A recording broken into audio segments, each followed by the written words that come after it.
Hello and good evening, everyone. Welcome. Thank you so much for tuning in tonight. My name is Spencer Ruchty. I am the author events manager here at Third Place Books in Seattle, Washington. And on behalf of the store, I'm so pleased to welcome you to tonight's event with one of my favorite authors, Jim Shepard, who is here to talk about his new novel, Phase 6. And tonight he is in conversation with the Pulitzer Prize-winning author, Elizabeth Kolbert. Through virtual events like tonight's, Third Place Books continues to connect readers with authors in more or less intimate settings. We sorely miss having authors in our stores, but at the same time, we're so grateful to have this new platform that brings our growing event series into your homes across the country. Thank you again for tuning in and supporting independent bookstores tonight. Coming up on our virtual events calendar, we have Kristen Arnett in conversation with Dantiel W. Moniz on June 2nd. An evening with the legendary chef and food activist Alice Waters in conversation with Eric Schlosser on June 11th, and so much more. You can find our full events calendar on our website at thirdplacebooks.com, where I also encourage you to sign up for our email newsletter. Our newsletter is the best way to find out about new author events and other major announcements as we approach, with much caution, hopefully the end of the pandemic. In a couple minutes in the Zoom chat, I will be sharing a link to purchase tonight's featured book, Phase 6, which, again, I cannot recommend enough. If you're in the Seattle area, you can order online and pick up in the store, or just swing by any one of our 3 locations at Lake Forest Park, Ravenna, or Seward Park. We're happily open to the public, and we love seeing you in person. If you're not local, we also ship all across the country. But overall, thank you so much for your purchases during this virtual era. It's strictly because of you that this author series is even possible. During tonight's event, I'd also like to remind you that the chat window at the bottom of your screen is open, and we encourage you to use it respectfully. Tonight, we also have some time for your questions. So if you have questions for our authors this evening, please submit those questions in the Q&A window, which is also at the bottom of your screen, but is not the same as the chat window. This will ensure that we don't miss your questions. Finally, as you may have experienced during virtual gatherings, technical issues may arise. Usually they do not, and we are fine, but if they do, we'll do our best to resolve them quickly. So thank you for your patience and your understanding. And now I am delighted to introduce tonight's speakers. Jim Shepard is the author of 7 previous novels, including The Book of Erin, a book of essays on film and politics from Tin House titled The Tunnel at the End of the Light, and 5 story collections, including The World to Come and Like You'd Understand Anyway, which was a finalist for the National Book Award and the winner of the Story Prize. His short fiction has appeared in The New Yorker, Harper's Magazine, McSweeney's, the Paris Review, essentially anywhere you can imagine, and his writing has often been selected for the Best American Short Story Series and the Penn O. Henry Prize. Elizabeth Kolbert is the author of the books Field Notes from a Catastrophe, the best-selling Pulitzer Prize-winning epic, The Sixth Extinction, and she has a brand new book, Under a White Sky, The Nature of the Future, which asks, after doing so much damage, can we change nature, this time to save it? For her work at The New Yorker, where she is a staff writer, she has received 2 National Magazine Awards and the Blake Dodd Prize from the American Academy of Arts and Letters. These 2 wonderful writers are here tonight to talk about Jim's new novel, Phase 6, which is out just this week. Karen Russell calls it the great novel of the COVID-19 era. Colin McCann says Jim is the cutting edge of literature. And in Sam Sachs' review of the novel for the Wall Street Journal, he calls Jim one of the great mimics of contemporary literature, capable of producing convincing, authoritative narratives on anything imaginable. Now, before we bring our authors on stage, we actually have a bit of a special surprise this evening. Ailisa Newhall from the Bushwick Book Club of Seattle, which is a group of musicians dedicated to sharing their combined passion for music and reading with the Seattle community, and of course beyond now. Ailisa has written and recorded an original song based on Phase 6 that I will be broadcasting shortly. In any other circumstance, this would be a live performance, but Ailisa has happily pre-recorded this original song for us tonight. I'm going to now share my screen, and the video will take a few seconds to appear, but here is Ailisa, accompanied by Jeff Larson on bass, performing The Sunny Side.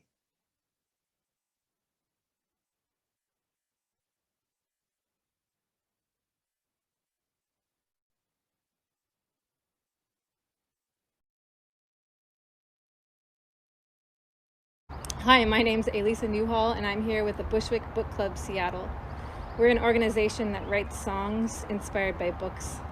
I'll be accompanied tonight by our executive director, Jeff Larson, and he'll be playing the bass. I wrote this song inspired by Phase 6. This is called The Sunny Side.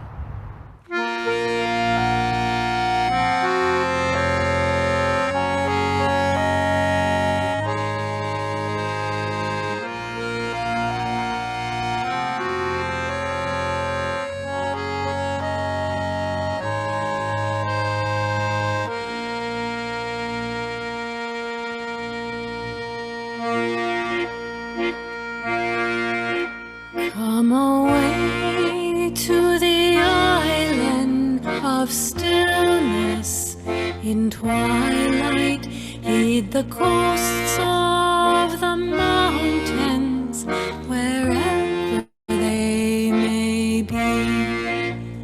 The sun always lingers just below the horizon. Fishermen with their ice picks, they've all gone to sea. Come away to the sunny side, they call expectation. Far away from the world, safe as can be, but hidden deep inside the earth, a memory still living. Pack your bags and don't look back, we never will be free. The wolf keeps the caribou strong.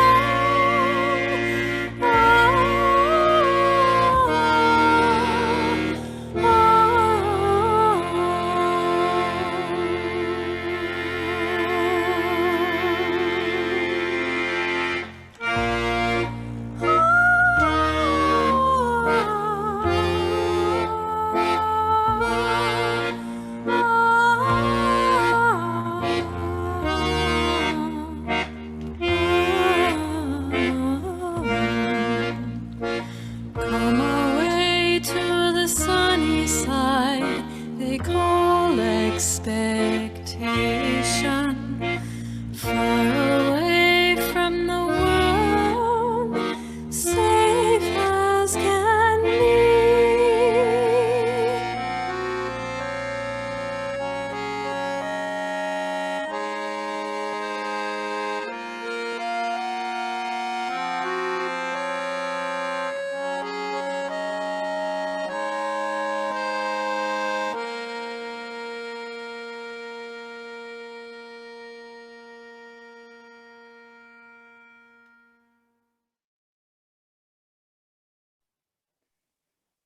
All right, thank you, Ailisa and Jeff from the Bushwick Book Club. I'll now invite our authors to take the stage. I'm going to disappear from your screen, but I will be in the chat and watching you from afar. So if you have any questions during the event, please don't hesitate to ask them in the chat. Now, please welcome Jim Shepard and Elizabeth Kolbert.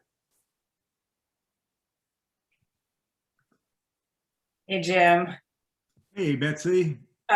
Thanks everyone out there in Zoom land for joining us tonight to talk about Jim's fabulous new book, Phase 6. I can't really think of a better introduction to Jim's book than a dirge named The Sunny Side. Can you? Yeah. So as the headline of the review of Jim's book the other day in the LA Times put it, if you can read only one pandemic dystopia in 2021, this should be it. So our plan, which everyone in Zoomland is familiar with by now, is to talk for half an hour or so and then open things up for Q&A. So as Spencer said, please submit your questions and you can start doing so right now using the Q&A function. So those of you who are familiar with Jim's work, and I suspect most of you out there tonight are in one way or another, know that he has written on an extraordinary range of topics, from the explosion of the Hindenburg to the explosion of Chernobyl, and from ancient Rome to a high school very much like the one that you yourself attended. And I wanted to start, Jim, by asking you that most basic question that writers always get asked, and I thought I would ask it too, which is where did the inspiration for this book come from? Well, this book came from the same spot that a lot of my books come from, which is my sitting around reading weird, dire shit most of the time. And in this case, I was reading about that boy who died in Siberia about 4 or 5 years ago, the 12-year-old, and the fact that the Russians had been completely blindsided by the boy's death and by the revelation that he died of anthrax, of course, caught my attention. And I had been, like you, preoccupied with the permafrost for quite a while. And so the idea that that active layer was widening again and again and again, and the idea that there would be mining opening up on the Russian northern reaches as well as the Greenlandic northern reaches, both seemed to me to combine in such a way that something coming out of the permafrost seemed more like a matter of when rather than if. And, you know, I tend to operate the way that bad career counselors do, where they say something like, you know, find something you're doing anyway and find a way to make it pay. And, you know, I thought, well, I'm going to be reading about this obsessively anyway. I might as well start thinking about whether I want to try and write about it. And the only thing that was standing in my way was the fact that I didn't know a thing about any of these subjects besides the, you know, the armchair stuff that I had already figured out. But that's how the whole project began.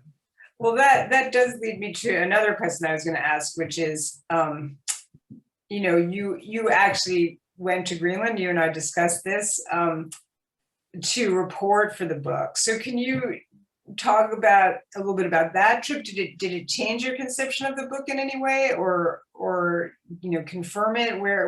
How did that play into it? I think you know, the overall plan for the book, which was how the pathogen was going to get out of Greenland, that didn't much change by going to Greenland. I mean, air travel in Greenland was more or less what I expected air travel in Greenland to be like. The daily life in Greenland was quite different than what I expected. And although I'd read a fair amount about the quotidian, the modern quotidian in Greenland, at least as much as I could find, as you know, being an ace reporter, until you get there, you don't know what you don't know. And so there was just sort of really basic weirdnesses about Greenland that you had to just see to believe, you know, and some of it was the ubiquity of the mosquitoes, of course, which people write about a little bit, but some of it is, you know, when you have that much infrastructure on top of rock, all of the piping has to be above ground where you can see it. And until I got there, I was like, oh my God, I mean, I'm stepping over sewer pipes and rain pipes, you know, left and right all the time. And it's a very specific and odd look. And it's the kind of thing that until you're there, you don't register that. So really what it did was it allowed me to be much more persuasive, I hoped, in my illusion building when it came to what that world was like. And the main superstructure of the book didn't change much at all by the visit. You know. And how about the other reporting? I mean, did you ever, I genuinely don't know the answer to this. Did you ever manage to get into a Bsl4 lab, or did you have to have people describe that to you? How did you, yeah. Yeah, no, but I never got into a Bsl4 lab, but there are all sorts of mini documentaries about operations in a Bsl4 because it's quite visually vivid. And the people who build the Bsl4s are quite proud of them. And so there's lots of, you know, 30-minute videos about here's how you suit up for a Bsl4, here's what you need to remember, here's what you don't want to forget. And I even found a couple instructional videos for how you deal with the suits and how you make sure the suits are safe getting into them and getting out of them and that kind of stuff. And of course that was invaluable. But no one was going to let me into a Bsl4 because I was writing a novel. And that's actually reassuring to know. Yeah, seriously. Yeah. So where were you in this process? Was the book completely finished when you realized, oh my God, I'm about to live or not live, presumably, through an actual pandemic? Yeah, the last draft was being finished in well, the last draft before my editor got a hold of it, was being finished around late January, early February. And I think, in fact, Karen, my wife, pointed out the story out of Wuhan or something like that. And I sort of rolled my eyes and said, yeah, tell me, it's like a school shooting. When is there not one of these kind of stories? So even though the book seemed quite prescient, I didn't hop on that moment and go, here it is, but I did find myself then in March, when I was about ready to deliver the book, going, what is Knopf going to do with this, right? And Knopf had, I think, precisely the same reaction, right? Like, what, they had bought the book in advance, much to their chagrin, I suspect. And they were like, when do we publish this, right? And nobody had any good ideas, including myself. And all of the ideas seemed like, well, that's not good for these reasons. And finally, we ended up with, well, let's wait until May of the following year and hope that we're far enough out of this experience that people will at least have some appetite for it. But it must have been pretty surreal for you to have spent 2 years or however long you spent on the book, thinking about how a pandemic would unfold and then watching a pandemic unfold. And I wonder if you could talk about did anything about how COVID actually unfolded surprise you? Or was it all just too predictable? And then I guess there's the other question of would COVID have made a good story, or did it just play out too much according to form? It played out a little bit according to form for somebody like myself, but the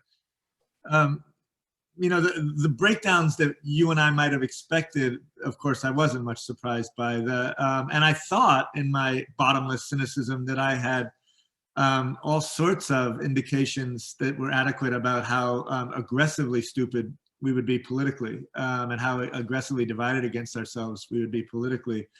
And I wasn't even close in that case. I had a few details about, oh, wow, Republican governors aren't really cooperating as much as we would hope they would.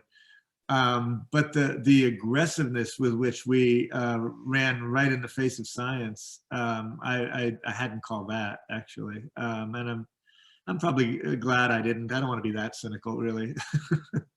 But the rest of it, the rest of the experience, it has, there's that surreal edge where you're watching something that you worked really hard to sort of comprehensively try to imagine, and you're watching it happen.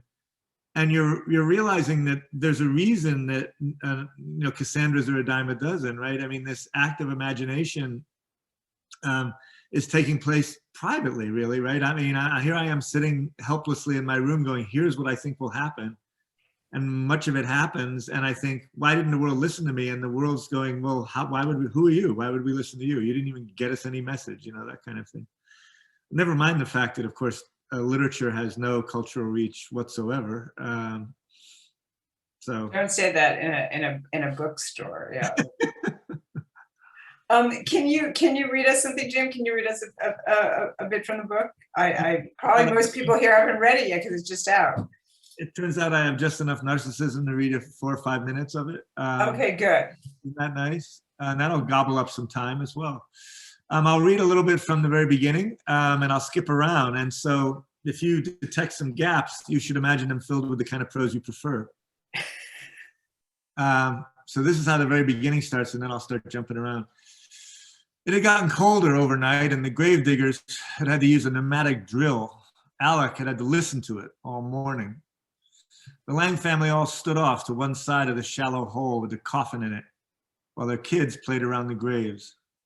Malik asked without looking up if Aleq wanted to join the club called Everyone Hates Aleq, and Aleq watched 2 3-year-olds down the hill piss on the same spot in the snow and said he was already a member.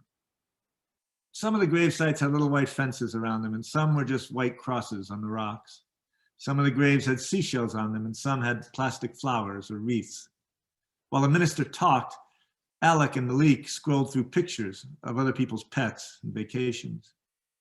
By the time the minister finished, it was sleeting. So when the service was over, a lot of people headed back to their houses, and the family almost had to fill in the grave alone. When Aleq looked back, the wind was blowing even the frozen dirt off their shovels. When he looked back again, halfway down the hill, They'd finished with the dirt and had rolled all the large stones on top and were posing for their photographs with the hoods up. An older kid named Tavik was ahead of them heading down the hill. Want to see the most stupid expression in Greenland, Malik asked him. When the kid looked up, Malik pointed at Aleq.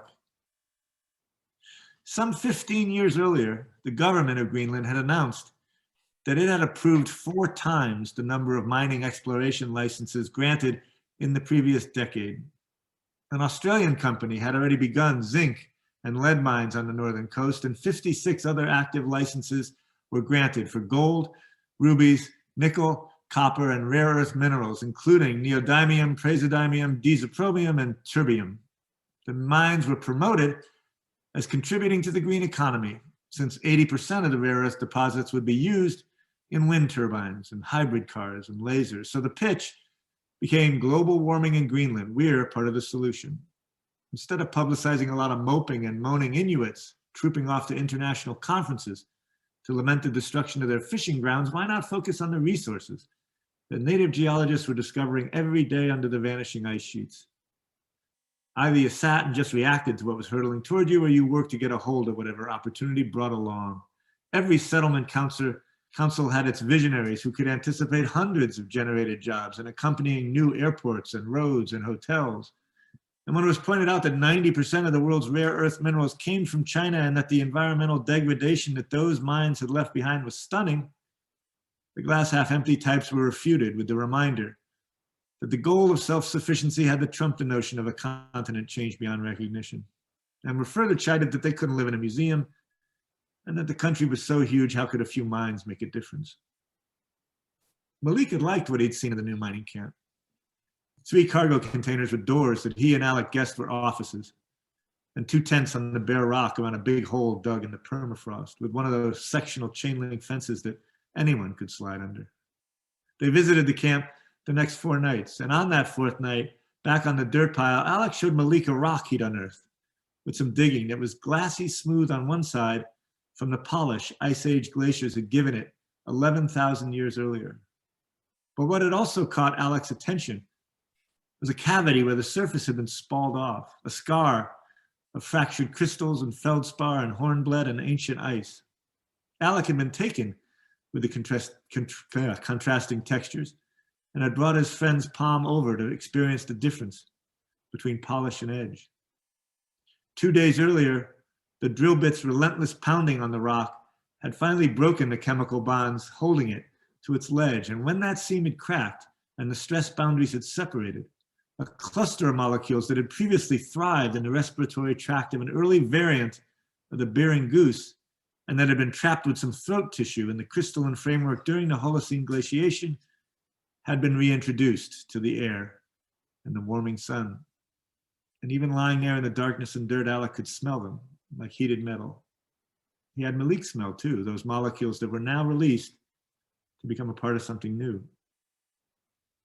The next day, they both had sore throats and made fun of how much their noses were running. It rained so much you could hear the runoff on the road from inside the house.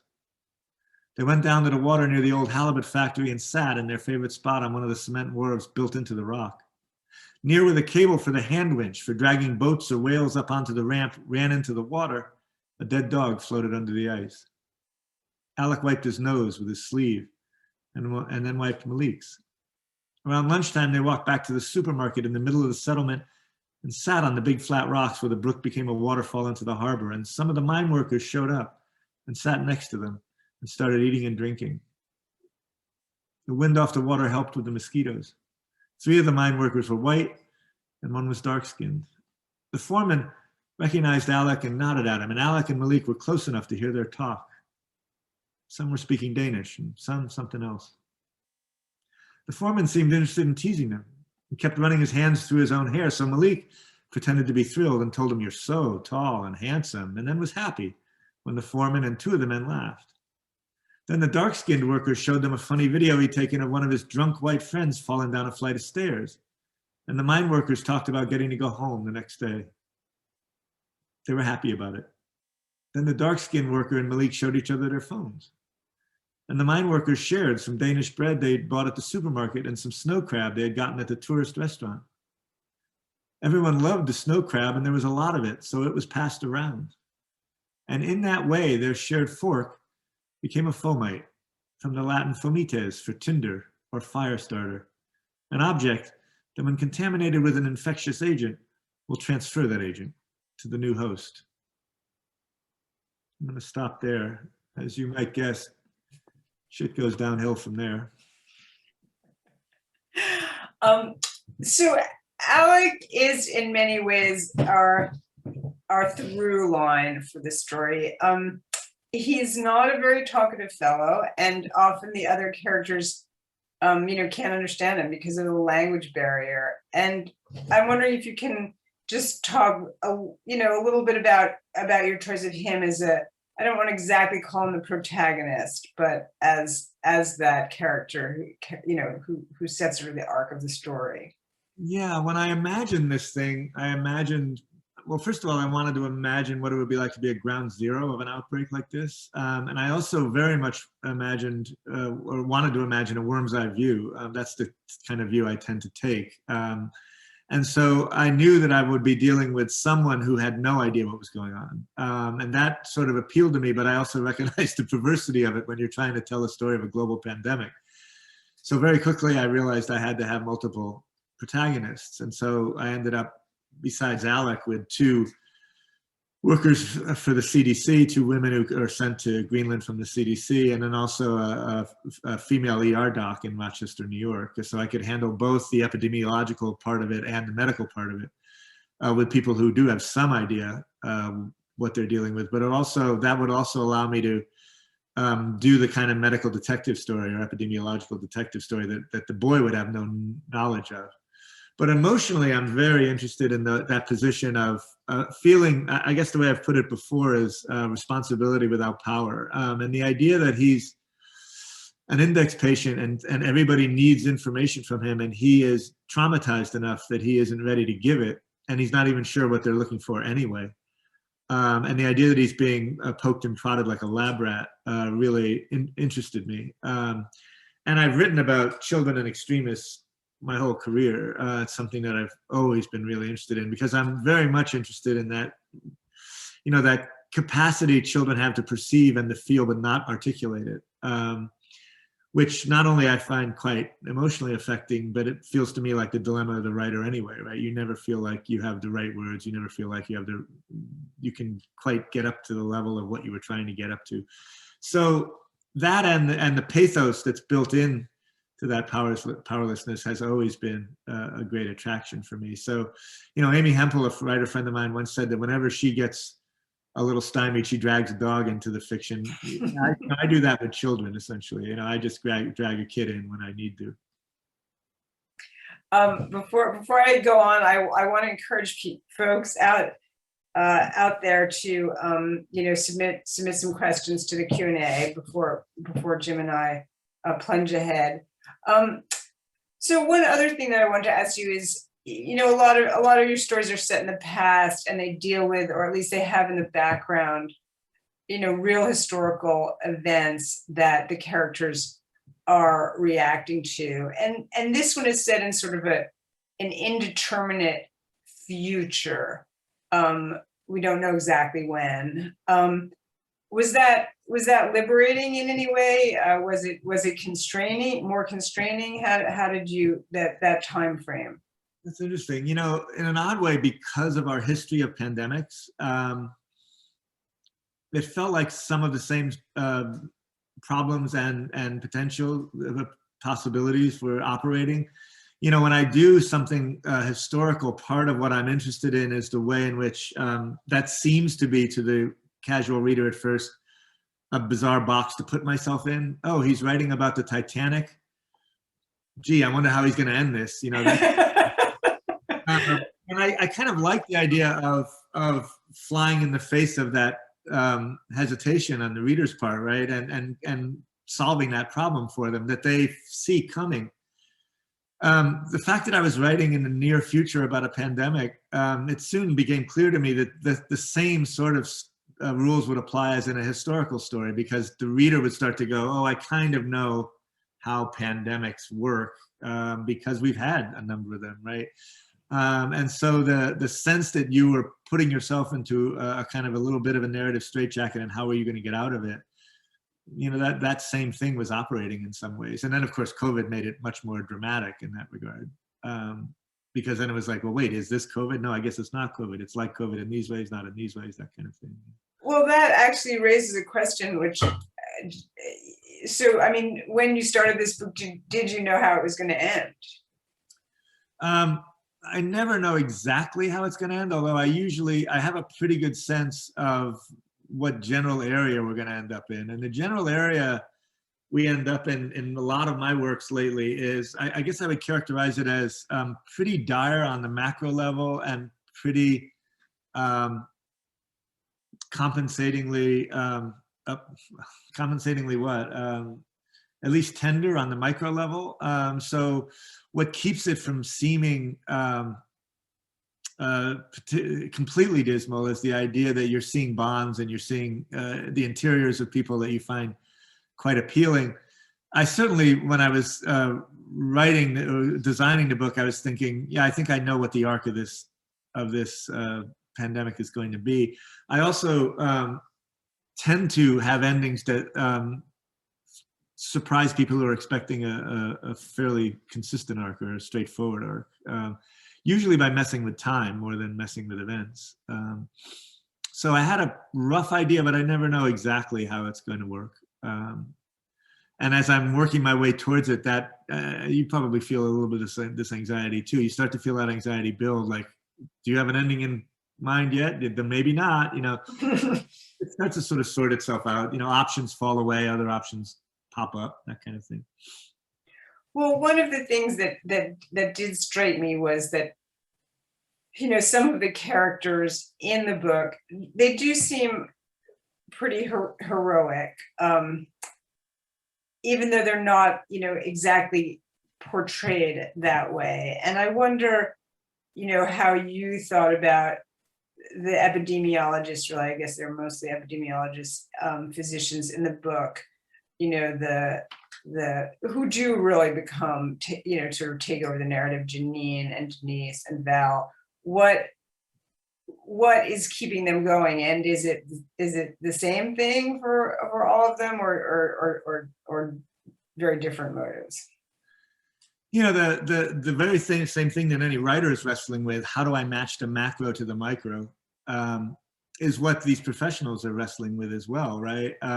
There's a moment in the book where one of the ER doc's mother says something like, you know, who do you think suffers more having a doctor in the family, the doctor herself or the doctor's relatives, you know, and then answers the question herself and says, oh, it's the relatives, right?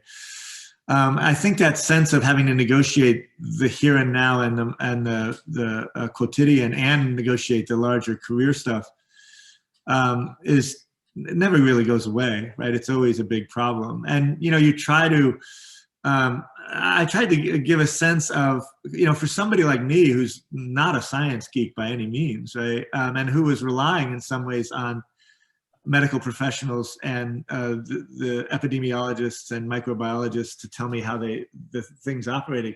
It's very easy to get starry-eyed, right? It's very easy to sort of go, God, what you guys do is amazing, right? And for me, the indefatigable investigative energy is the heroic part. For me, the way they, in the face of continual failure, the way they kept saying, well, I'm going to try again, I'm going to try again, I'm going to try again. That I found quite heroic. They didn't seem to me very heroic in terms of their ability to magically make, you know, things happen and do what they needed to do and that kind of stuff. They certainly, all the way throughout the book, feel like they're the opposite of heroes in a lot of ways. But for somebody like me, you know, I'm sort of going, well, I'm glad you guys are doing it, because I can't balance a checkbook. So I'm glad you guys are.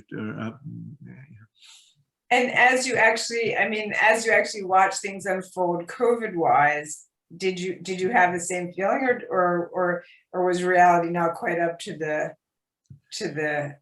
Well, you know, because my epidemiologists are not making policy at the CDC, they're actually trying to run down what the pathogen is. Because one of the big differences is I actually, working with a wonderful microbiologist here at Williams, where I teach, I came up with a fiendishly complicated and camouflaged pathogen. And so they spend a huge amount of time just trying to figure out what it is they're in the presence of. And for me, that was actually a cool thing dramatically that had nothing to do with COVID, right? What happens when you literally don't know what it is you're looking at, as opposed to how do we stop this thing? We know what it is, kind of thing. So that meant that my two epidemiologists are spending enormous amounts of time on that, and they're not doing the kind of Dr. Fauci, I got to get out there and explain to everybody how they need to operate in an environment like this. So not only did I not imaginatively concentrate on that, but I didn't really conceive of how chaotic if things would be within the CDC and how divided itself against itself the CDC would be. You know, when you think about it very casually, you think, oh, the WHO and the CDC probably won't get along. You know, you think of international entities as colliding, but you don't think about the profundity of chaos within these institutions, especially since that part of the CDC, that what we'll call the PR version, or which is very important, right? Getting the communications out. That was not a very central part of my book or my interest, really. And so one of the nice things about being a novelist, as opposed to the hardworking reporter, is I can go, I'm not going to, you know what, those people don't interest me. They're not going to be my protagonists. Whereas, you know, somebody like Betsy goes, I'm sorry, this guy is just too important. I have to deal with him, right? But I'm free to make all sorts of perverse decisions that you can't make. So true. So at one point, I mean, one of your protagonists, Jeannine, one of the epidemiologists who's, you know, desperately trying to figure out what's going on, she says, what were all those dystopias she'd had to read about in high school concerning the individual trampled by the state talking about? Why hadn't anyone imagined the chaos of no one in charge? And it struck me reading that and thinking about, you know, the literature of disaster, which does include, you know, a certain subgenre of disease, I suppose, and germs. You know, that the evil mastermind is in many ways easier to narrate than just sort of generalized, you know, chaos and haplessness. And that is, you know, perhaps why our idea of dystopia from literature always has some evil mastermind. And I assume that you must have confronted that and thought about that a lot in writing this book and, you know, eschewing the, you know, evil protagonists. I'm wondering if you can sort of talk about some of the, you know, about that decision and also about the challenges when the enemy, as it were, is just so amorphous and, you know, we've met the enemy and, you know, he is us. Right. I think that's exactly right. I mean, what happens is the narrative becomes so granular as to head in all directions at once, right? And you lose that reassuring unity that you get with Dr. No or with, you know, the supervillain, right? And what you're left with then is you have to reconceive of how you're going to put the book together. And that's why I think in a lot of ways I found myself with sort of a centrifugal array of points of view, right? All of whom, even the most well-informed of my narrators feel as though they're quite in the dark, you know. So one of my epidemiologists is slaving away in a lab in Montana, you know, the other is slaving away in a lab in Greenland. And every so often they look up and find out that what the CDC has just announced, right? And they're very much the most important people in terms of working with the pathogen, but they're, you know, they're nerds locked in a room 24 hours a day, right? And then I have a boy who understands even less, and I have an ER doctor who doesn't know what hit her. So part of what I was trying to do was make a virtue out of that enormous aesthetic problem by saying there isn't going to be a unifying intelligence that's going to give you all of this information. Although I also have an omniscient narration, which you heard a little bit of, you know, when I was talking about the mining. And these are, the one thing you can't see in a reading is these are all discrete little sections that have their own little subtitles. And that was my, attempt to provide some kind of authoritative information for the reader that wouldn't simply be groping in the dark. But I necessarily, it had to be some kind of mosaic. And I think that there are reviewers and readers who will be like, oh, I love that. What a great way of dealing with that problem. And there are others who are going to go, that's not very satisfying, right? Did you ever think that, like, oh, I need a bad guy, not necessarily a bad guy, releasing purposely, not a Dan Brownian kind of villain, but I just need someone that they're, that we can hate? It wasn't so much I need someone that we can hate, although, one of the things that I'm very interested in is the way we're complicit in our own demolition. And so for that reason, and also because I'm routinely appalled by security at some of these labs and a number of accidents we've had, for that reason, for a while, I was thinking, well, this is going to have gotten out of a lab. And I don't know, I mean, you've been following this too, right? It's starting to seem a little more likely that that's actually what happened with COVID. And then the more I thought about that, the more I thought, that's going to be heading us in this supervillain direction. And I didn't want that. And it occurred to me, you know what, in terms of dramatizing the way in which we're messing up the world for ourselves, I don't need a lab for that. We do it in every possible way. And so the more I thought about it, the more I thought, human complicity in its own destruction was not going to be a difficult thing to establish in any dramatic way. Well, you have my support there, as you know. I don't want to take up all of the time here. So I'm going to hand it over to Spencer and our audience members and urge people who have questions to put them in the Q&A. Wonderful. All right. I'm going to start with, let's see. Let's start with this. So in light of the pandemic, Jim, did you go back and make major revisions to phase 6 after you delivered the manuscript to your editor? And if so, what were those day-to-day conversations like? Well, once we decided, once the publisher and I decided that we weren't going to try and rush this book out, then it became, well, you obviously have to deal with COVID in some sort of major way. And at first my editor was like, well, how do you intend to do that? Or, we have to do it. How do you intend to go about it? And it seemed pretty straightforward, right? We were going to be saying COVID was in some way, the truth, essentially. COVID is a pandemic that's going to be followed by another pandemic. And if the one that's following it is the one that I'm imagining. And there are going to be pandemics that are more severe than COVID. So then it's a matter of how many COVID references are we going to layer in? And in that case, it isn't so much going back and sprinkling, like salt on a recipe. It's a matter of, well, when human beings are reacting to the news of a new pandemic, how often do they seize on something like, well, wait, is this COVID? How is this different from, that kind of thing? Given that would happen all the time, I had to cut out about 80% of them and sort of go, no, we're only going to have a few of these, essentially. We're not going to, it's like, why dramatize the kind of repetition that would happen, obviously. Yeah, of course.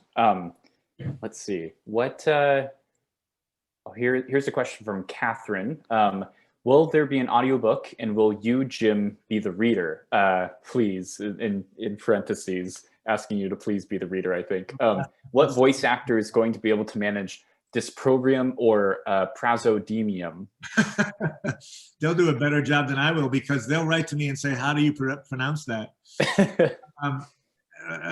There is already an audiobook, and it sounds quite good. And at one point I said to my agent, I'd be happy to read that. And my agent was like, well, I'll ask them, thanks. And then there were crickets. And I had the suspicion that the publisher was like, yeah, thanks for that. But the voices that they came up with, like 5 people that they said, why don't you, we love all 5 of these, it's a usual thing that a publisher says. We love all 5 covers. Let us know. We love all 5 of these voices. Let us know what you think. And there was one that I thought was wonderful, and I said, let's have her do it. We all felt that it should be a woman's voice anyway, since 3 of the 4 protagonists are women. So the good news is, Catherine, it's already waiting for you. You can get on the treadmill and start listening.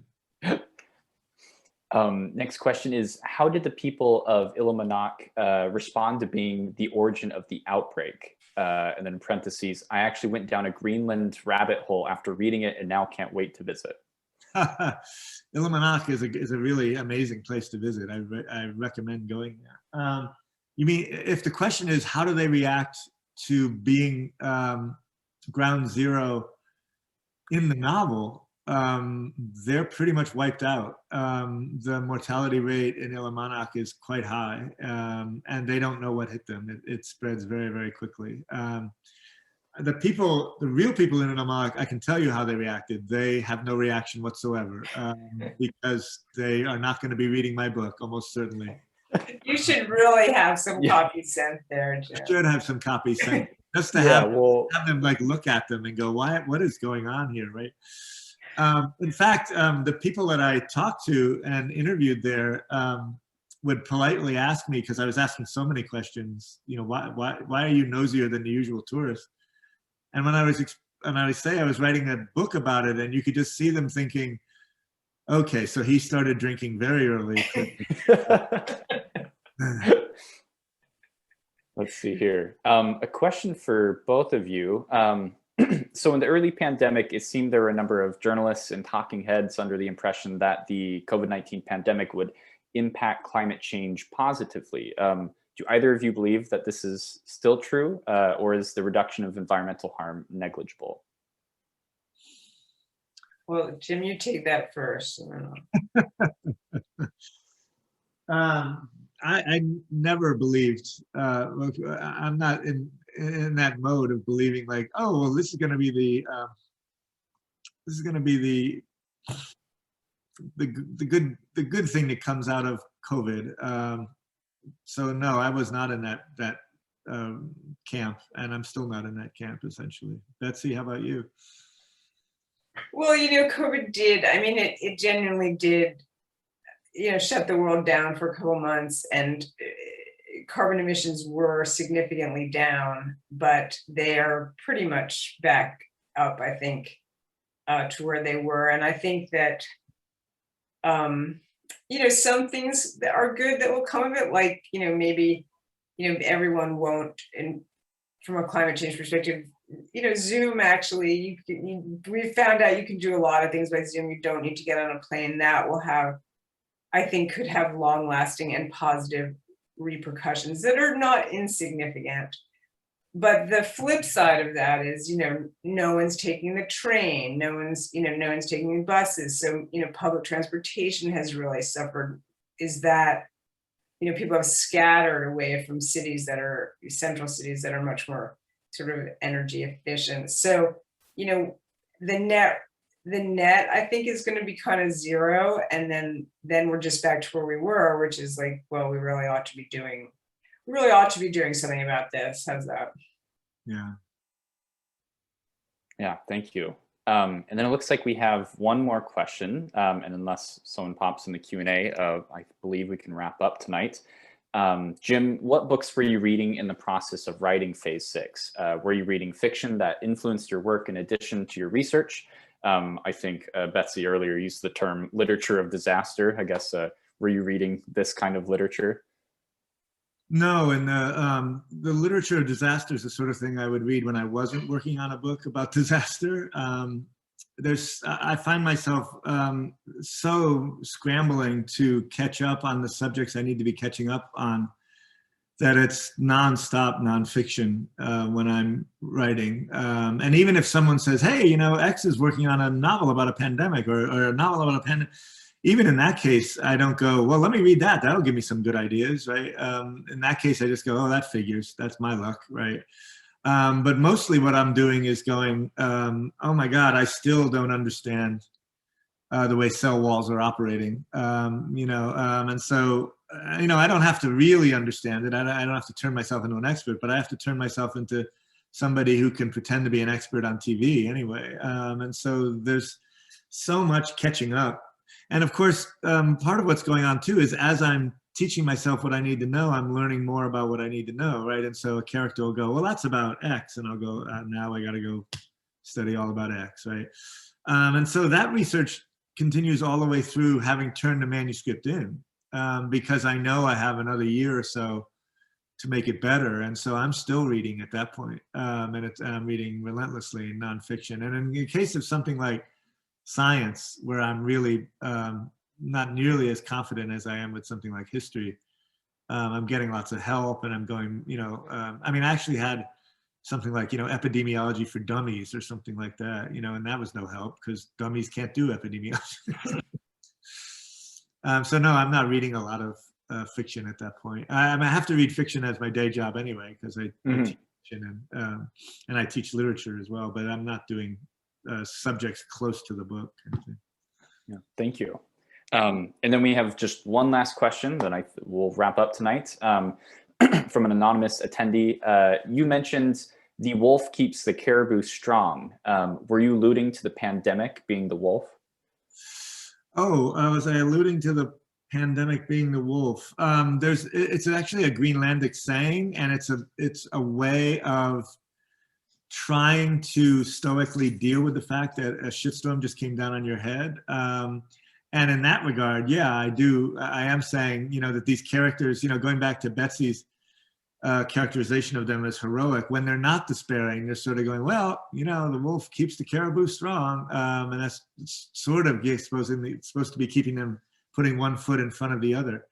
But of course, as anybody who close reads that phrase would figure out, the wolf also does other things to the caribou as well, besides make them strong. So, well, that seems like a great place to end tonight. My enormous gratitude once again to Jim and Betsy for this wonderful conversation about literature. Thanks to all of you out there for spending your evening with us. I strongly encourage you to purchase Phase 6 over at thirdplacebooks.com, or if you're local to the Seattle area, you can come walk into any one of our 3 locations. Again, on behalf of the bookstore, have a wonderful night, and please be well, everyone. Thank you, everybody. And please also go out and buy Under a White Sky, which is yes, oh, please. An infomercial. You should do the infomercial. Thank you. Right there. This is called Log Rolling 101 right here. Have a great night, everyone. Thank you, everybody.